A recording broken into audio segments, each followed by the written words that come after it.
Hi, good morning. Try natin. Hi, good day po sa inyo lahat.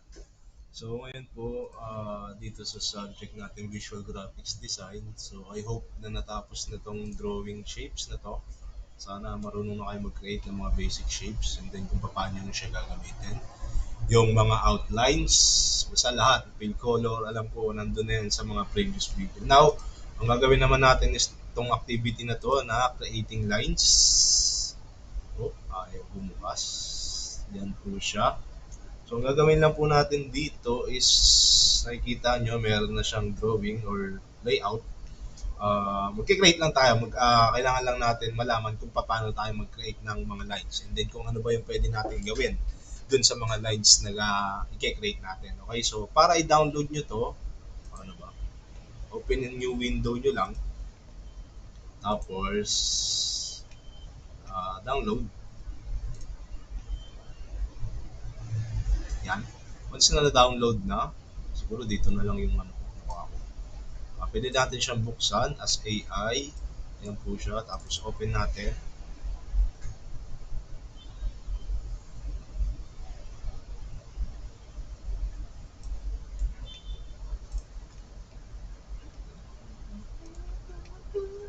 Yun, nagbukas na po. Yun. So yan. Ito na po yung ating template. So meron na siya yatang mga magkasensya. Ayan, ito po yung ating mga layers. So buo na siya. Ngayon, ito kasi is puno dapat yan. Nawawala lang yung sanga. So ayan, kaya nga creating lines, gawa tayo ng lines. So gamitin lang natin tong line segment tool. Tapos mag-draw lang tayo ng sanga niya. Okay? Ayan. So mapapansin nyo, meron na tayong line. Pero pag tinignan natin dito sa control panel or yung tool panel, naka-disable yung kanyang fill at saka yung stroke. So pwede natin siyang lagyan ng fill color na brown. And then, wag na muna tayo maglagay ng stroke. Tapos, syempre wala pa siyang stroke weight. Pwede nating lagyan ng 5, siguro 0.2. Yan, siguro to. Yan, 7. Okay? Tapos natin lagyan ng ganun. Parang baliktad ako. Baliktad niya ako. Kaya ito ang wala. Yan. Tapos, taasan natin yung weight. Ito pala yung fill and then ito naman yung outline. Baliktad.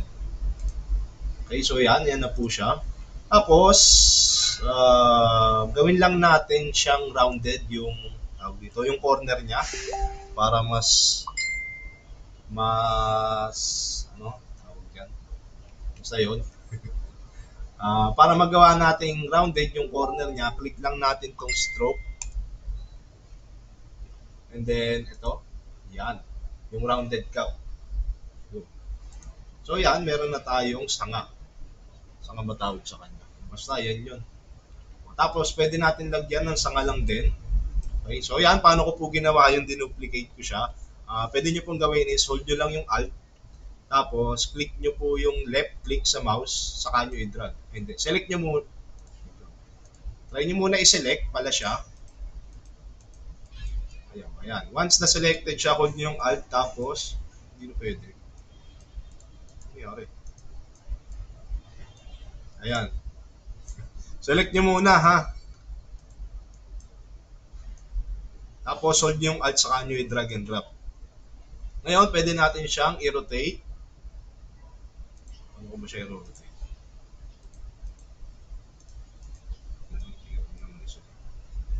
Rotate natin siya, ayan. Tapos, gamitin natin yung size. Palitin natin. Baba lang natin yung weight niya. Siyempre, ano yan, parang branches. Ayan, pwede na siguro. 3 na lang. Ayan, 3. Tapos, litan natin yung size niya. Ganyan. Tapos, saka natin siya i-move. Tapos, duplicate lang natin ulit. Pwede natin siyang i-rotate na papagano. Para at least meron siyang sanga o yung branch na tinatawag. Diba? Mukha na siyang puno. Tama. Tapos, ito naman is, ito, lagayan lang natin yung square. lines pa rin to. So, line segment tool pa rin ang gagamitin natin. Tapos, ayan, pick lang tayo ng line dyan. Tapos, para mag-straight siya, hold nyo lang yung shift para kahit anong galaw nyo, yung degrees niya is sakto. Hindi yung, basta makikita nyo pag kayo na gumawa. Okay. So now, since na meron tayong settings na gumawa tayo ng line, ganun pa rin yung kulay niya at saka yung corner. So, pwede natin siyang baguhin. Kailangan white lang siya yung kulay. So, gawin lang natin white. Tapos, yung cap niya, punta tayo ng stroke, gawin natin siyang ganyan. Now, yung naman, yung weight niya, pwede natin babaan. Yan. Siguro yan. Tapos, move na lang natin. Pwede kayong gumamit ng arrow keys or mouse pa rin, syempre. Now, pwede natin siyang i-duplicate. Tapos, rotate lang natin. Ganyan. O, di ba? Sakto na. Ganun lang po mag-create ng lines. Tapos, pwede natin i-duplicate. Ay, kaso, buwa lahat. Gagawa tayo. Pwede natin siya i-duplicate or pwede nyo rin gawin na sarili. Mag-create kayo ng mga lines pa. Or pwede nyo gawin. Ito kasi, lock muna natin to para hindi siya masama sa selection. Pupunta kayo ng layer, panel. Tapos ito kung makikita nyo, pagka may nakita kayong ganyan na blue square, ibig sabihin yun yung layer na selected. So para hindi natin siya ma-select, pwede natin siyang gawing lock. Paano po mag-lock? I-click nyo lang po ito, nandito. Yan. So may makikita kayong padlock dyan para kahit anong square nyo dyan or kahit anong selection nyo sa layer na yan, hindi nyo siya magagalaw. Ibig sabihin nakalock siya. Now ito naman, pag click nyo naman yung mata na to, select nyo muna yung layer. Hindi pala natin siya masiselect kasi nakalock. So, pag click niya yan, ayan, mawawala. So, magiging invisible siya pag wala yung eyes or yung icon na mata. So, once na nakalock na yan, pwede natin i-select ito, tapos hold alt, saka natin i-duplicate. Okay? So, ganun lang. Para hindi na kayo mag-create ng, para hindi na kayo mulit mag-create ng mga lines. Mas mabilis yung ganyan. Okay? So, sa activity, yan lang muna yung gagawin nyo ngayon. Now, next po natin, once na natapos nyo na, save nyo, lagyan nyo ng pangalan nyo dito.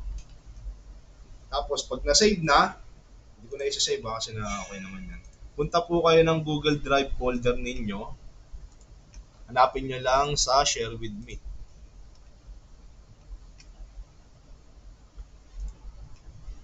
Access nyo na lang yung files, yung Google Drive folder nyo, doon nyo i-upload. So, check ko lang din kung sino pa yung mga yata. Wala akong nagsisend. Wala ko ito siya. Basta dito nyo i-upload yung mga nagagawa nyo. Ayan, meron na. Si De La Torre. Okay? So, next activity po tayo. Basta dito nyo po i-upload yung mga natapos yung gawa. O, next naman natin, activity. Close na natin to. Dito naman tayo sa combining shapes. Ito. So, buksan natin. Tapos, open a new window. Saka natin siya download. Okay, once na download na, open lang din natin siya. Okay. So, ngayon, dito naman, ang gagawin natin is gagayahin lang natin tong design na to. Okay. So, ito, meron na po tayo mga naka-ready na mga shapes. Ang gagawin na lang natin is, ang gagamitin nyo kasi dito is yung shape builder tool. Yung pong tool na yan. Very common gamitin yan pagka mag-create kayo ng mga vector or ng mga shapes na kailangan yung emerge or burahin. Okay, so paano po natin gagawin yan? Now, yung kulay na blue is meron na, yan na rin po siya. Gagawin lang natin ito, yung parang basketball na free throw line is parang tatanggalin lang natin yung lines or i-merge lang natin siya para mawala tong ito niya, yung curve na to, saka yung line dito. So, paano po natin gagawin yun? So, selection tool, select po natin, mag-create lang tayo ng square para ma-select yung mga lines na yan. Tapos, punta po tayo sa shape builder tool. Ayan, kung makikita nyo, meron pong plus sign yung cursor. So, ibig sabihin yan, pag ganito ginawa nyo, magme-merge. Naka-hold ako, hold left click, tapos pinunta ko siya pataas, magme-merge yung nasa loob niya. Ayan, ganyan. So, isang shape na siya. Now, pwede ko nang i-drag yung parang kulay niya na background dito. Medyo mataas yan. Ayan, parang ganyan. Ayan, parehong-pareho na, di ba? O now, ito naman is dito natin siya gagawin, yung crescent moon. Okay, select ko lang uli natin using move tool, ay selection tool, sorry. Tapos, shape builder tool naman. Ngayon, kung kanina nag-merge tayo ng shape, ang gagawin naman natin ngayon is magdi-delete. So, ang kailangan ng may iwan lang is itong part na to. So, makikita nyo naka-plus sign yung mouse cursor natin. Pag hinold ko yung alt, nagiging minus. So, ibig sabihin, pag naka-minus siya, tapos nag-drag tayo ng line papunta doon, mawawala. Bitawan nyo. Yan.